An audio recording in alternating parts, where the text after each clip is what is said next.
ओवीज kitchen या recipe चॅनलमध्ये तुमचे स्वागत आहे. तर आज आपण ना मूग डाळीची अतिशय पौष्टिक अशी रेसिपी करणार आहोत. यापूर्वी ना तुम्ही ही रेसिपी कधीच केली नसेल, इतकी भन्नाट रेसिपी तयार होते.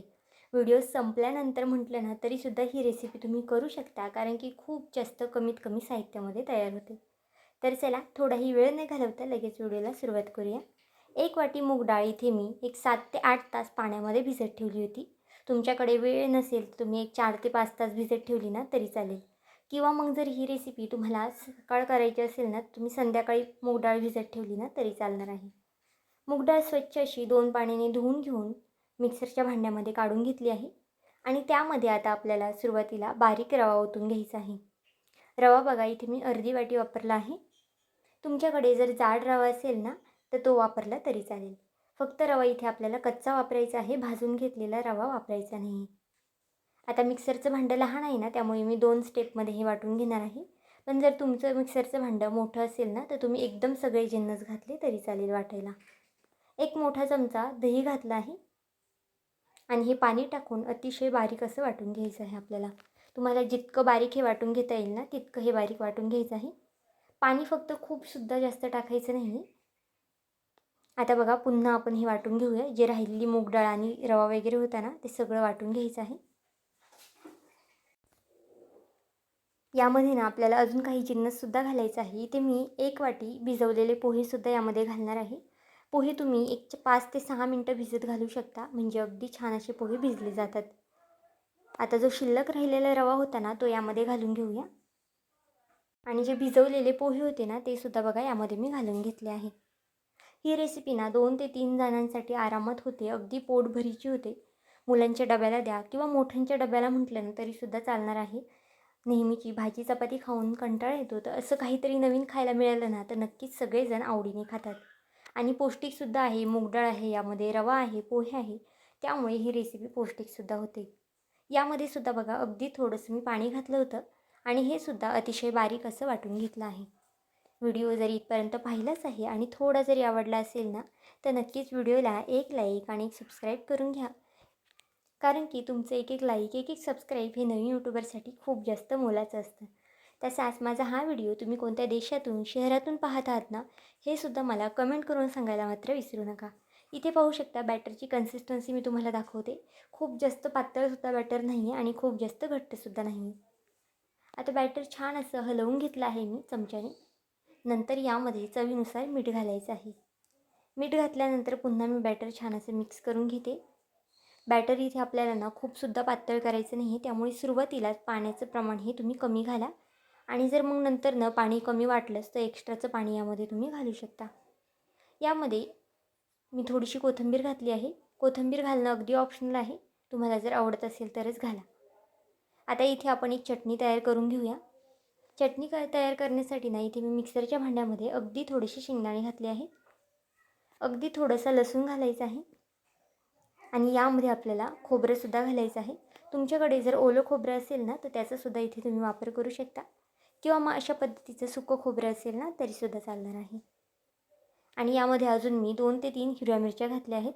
मिरचीचं प्रमाण तुम्ही तुमच्या आवडीनुसार कमी जास्त करू शकता. तुम्हाला जर तिखट आवडत असेल ना तर तुम्ही ही चटणी तिखटसुद्धा करू शकता. किंवा जर कमी तिखट करायची असेल तर एखादी मिरची घातली ना तरी चालेल. आता यामध्ये भरपूर असा पुदिनासुद्धा घालूया. पुदिन्याने चटणीला खूप छान असा फ्लेवर येतो. तुमच्याकडे असेल तरच घाला, नसेल तुम्ही तर त्याऐवजी कोथिंबीरचासुद्धा वापर करू शकता. आता यामध्ये ना थोडंसं पाणी टाकून छान असं बारीक वाटून घ्यायचं आहे. तुम्हाला ही चटणी ना जितकी पातळ घट्ट ठेवायची आहे ना त्यानुसार तुम्ही इथे पाण्याचं प्रमाण कमी जास्त करू शकता. बघा, ही चटणी ना मी अगदी इतपत दाटसर ठेवली आहे. खूप जास्त पातळसुद्धा नाही आणि खूप जास्त घट्टसुद्धा नाही. आता चटणी एका वाटीमध्ये काढून घेऊया. तुम्ही ही चटणी ना कशासोबतही खाऊ शकता. तुम्हाला जर डोसे वगैरे करायचे असेल, अप्पे करायचे असतील किंवा मग तुम्ही इडली वगैरे करणार असेल ना तीसुद्धा ही चटणी खाऊ शकता, कारण की खूप जास्त अप्रतिम लागते त्यासोबतसुद्धा ही चटणी. चटणीमध्ये चवीनुसार मीठ घालून घेतलं आहे. आणि नंतर ना यामध्ये फोडणीला मी पांढरे तीळ, 1 चमचा मोहरी आणि 1 चमचा जिरं घालून घेतलं आहे. आता ही फोडणी ना मी पळीमध्ये तयार केली होती, पण जर तुमच्याकडे फोडणी पात्र असेल ना तर त्यामध्ये सुद्धा तुम्ही फोडणी देऊ शकता. आता फोडणी बघा ओतून झाली आहे आणि चटणी छान अशी मिक्स करून झालेली आहे. आता चटणी थोडा वेळ साईडला ठेवून देऊया आणि जी आपली पुढची प्रोसेस आहे ना ती करून घेऊया. इथे बघा आता पीठ जे आपलं तयार झालं होतं ना त्यामध्ये मी इनो घालून घेणार आहे. तुमच्याकडे जर इनो नसेल तर त्याऐवजी तुम्ही सोड्याचा सुद्धा वापर करू शकता. अगदी थोडंसं इनो घातलं आहे, अगदी 2 चिमूट इतपत इनो घालायचं आहे. खूप जास्तसुद्धा इनो किंवा सोडा यामध्ये घालायचा नाही. इनो किंवा सोडा घालून झाल्यानंतर हे छान असं बॅटर मिक्स करायचं आहे. एक 10 ते 15 सेकंद मी बॅटर छान असं मिक्स करून घेतलं आहे आणि तोपर्यंत एका साईडला पॅनला आपण तेल लावून घेऊया. सुरुवातीला पॅनला थोडंसं पाणी शिंपडून घेतलं आहे पॅन तापल्यानंतर आणि नंतरनं त्याला थोडंसं कांद्याने मी तेल लावून घेतलं आहे.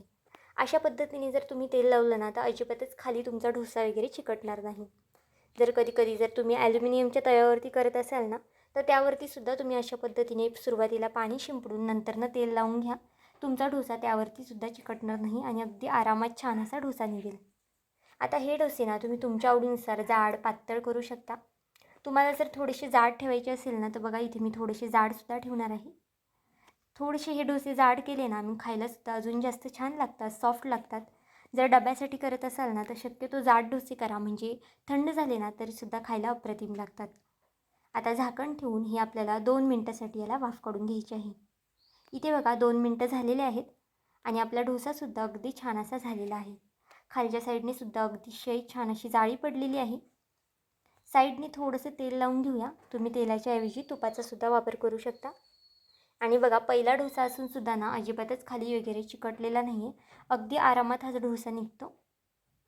मुलांना कधी डोसे खाऊशी वाटतात आणि आपण नेहमीचे जे डोसे करतो ना तांदूळ डाळीचे ते भिजायला पीठ 1 ते 2 दिवस लागतं. त्यामुळे त्यांना अशा पद्धतीचे इन्स्टंट आणि पौष्टिक डोसे करून द्या, खायला खूप जास्त अप्रतिम लागतात. आता बघा एक साईड याची मी पलटी करून घेतली आहे आणि दोन्ही साईडने थोडीशी मी भाजून घेणार आहे डोसे. तुम्हाला हवं असेल ना तर तुम्ही एकाच साईडने भाजले ना तरी चालेल. आता दुसरी साईडसुद्धा पलटी करून घेऊया आणि इथे बघा अगदी छान असा आपला हा खमंग असा डोसा तयार झालेला आहे. नक्कीच एकदा या पद्धतीचे हे डोसे करून पहा. तुम्हाला एकदा केले ना तर तुम्ही आठवड्यातून 2 ते 3 वेळा नक्की कराल, कारण की करायला खूप जास्त सोपे आहे आणि कमीत कमी साहित्यामध्ये सुद्धा तयार होते. आता अशाच पद्धतीने बघा दुसरासुद्धा डोसा मी करून दाखवते. तुम्ही याचे ना आप्पेसुद्धा करू शकता किंवा मग छोट्या याच्या इडल्यासुद्धा करू शकता. अशा पद्धतीचं बॅटर करून ना तुम्हाला हवं असेल ना तर तुम्ही याचे उत्तप्पेसुद्धा करू शकता. तुम्हाला जी रेसिपी करायची आहे ना ती याची करू शकता. आता बघा दुसरासुद्धा डोसा अतिशय छान पद्धतीने पसरून झाला आहे आणि तोसुद्धा 2 ते 3 मिनटासाठी झाकण ठेवून वाफ काढून घेऊया. बघा पहिल्यापेक्षा दुसऱ्या डोश्याला अतिशय छान अशी जाळी पडलेली आहे. जर तुम्ही पिठामध्ये इनो किंवा सोडा घातला नाही ना तर मग अशी जाळी पडणार नाही. त्यामुळे इथे आपण थोडा तरी इनो किंवा सोडा यामध्ये घालणार आहोत. तर बघा दुसरासुद्धा डोसा अतिशय छान असा झालेला आहे. अशाच पद्धतीने सगळे डोसे तयार करून घेते आणि नंतर तुम्हाला दाखवते. तर इथे पाहू शकता आपले डोसे तयार झालेले आहेत. अगदी सॉफ्ट झालेले आहेत आणि खायला म्हणाल ना तर खूप जास्त अप्रतिम लागतात. आणि पाठच्या साईडने सुद्धा तुम्ही पाहू शकता इथे अतिशय छान अशी याला जाळी पडलेली आहे. मुलांना जर कधी इन्स्टंट डोसे खाऊशे वाटले ना तर नक्कीच अशा पद्धतीचे हे हेल्दी पौष्टिक डोसे त्यांना करून द्या आणि कोणत्याही चटणीबरोबर चहाबरोबर कशासोबतही हे डोसे तुम्ही खाऊ शकता. खायला खूप जास्त अप्रतिम लागतात. तर आजची ही मुगाच्या डाळीची रेसिपी तुम्हाला कशी वाटली मला हे कमेंट करून नक्की सांगा आणि चॅनलवरती नवीन असाल तर चॅनलला एक लाईक आणि सबस्क्राईब करायला विसरू नका. पुन्हा भेटूया आपण अशाच एका नवीन व्हिडिओमध्ये. तोपर्यंत बाय.